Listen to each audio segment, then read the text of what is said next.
Le dîner, repas le plus attendu de la journée. C'est aussi le plus convivial. En famille, on se réunit, on échange, on prend des nouvelles de chacun, du déroulé de la journée de chacun. Et on se réunit tant qu'à faire autour d'un plat convivial qui va plaire à tout le monde.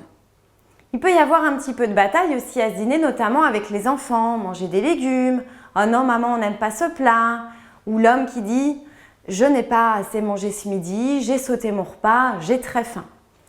Sauf que nous, nos besoins énergétiques sont moindres le soir. Donc on est censé manger moins le soir que le midi.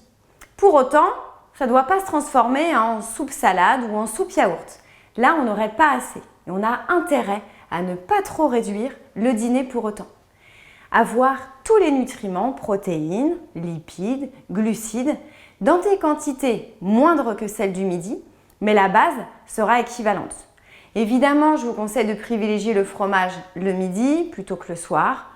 Occasionnellement, avoir un petit peu de fromage ne fera de mal à personne. Ça vous apportera de la protéine, du calcium et n'oublions pas, du plaisir. Le piège du dîner, c'est aussi en famille, avoir trop de pain. On achète du pain, il y a une bonne baguette ou une tradition ou peu importe le pain. Le risque, c'est de doubler ce glucide complexe avec le féculent. En gros, avoir féculent plus pain, oui, mais dans des quantités raisonnables. Le piège arrive rapidement. Le dîner idéal, vous rentrez du travail, vous avez les devoirs, quelques tâches ménagères à faire, la préparation du repas, tout ça en un temps relativement restreint. Très rapidement, vous épluchez un concombre à l'économe, vous me coupez les tranches, un petit peu de sel, une pointe de crème ou d'huile d'olive, du vinaigre, l'entrée est faite. Ça peut être les restes de soupe de la veille. Soupe industrielle, je préfère évidemment les artisanales. Là, on est dans l'entrée. Entrée avec des légumes crus ou bien des légumes cuits sous forme de soupe. La soupe, je le répète, ne constitue pas à elle seule un repas. Ce n'est pas assez.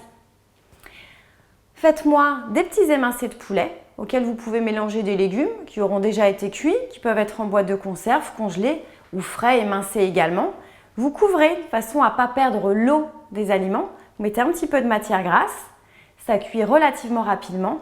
Le féculent, le riz, les pâtes, les pommes de terre ou bien les légumineuses.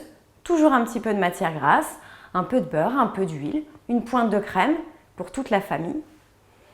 N'oublions pas donc le produit laitier, le pain ou le féculent. On peut prendre les deux, mais les quantités vont vite être trop importantes comme je le disais tout à l'heure.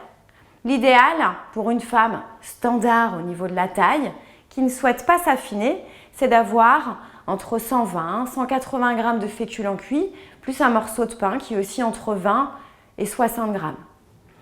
Selon la présence de fromage ou pas, on pourra faire osciller vers le haut la quantité de pain. Pour les femmes qui veulent s'affiner, évitez de cumuler les deux. Ce sera plus simple d'avoir soit l'un soit l'autre.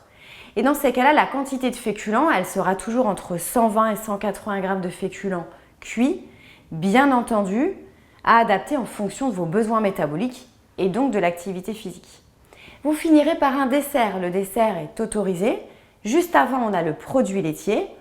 Les yaourts à ne pas confondre avec crème dessert, bien entendu. Le dessert sera donc un fruit, une compote de fruits. Je préfère les fruits crus, ils ne vont pas être cuits, on va conserver plus de vitamines. Toujours ces vitamines antioxydantes. Bon appétit!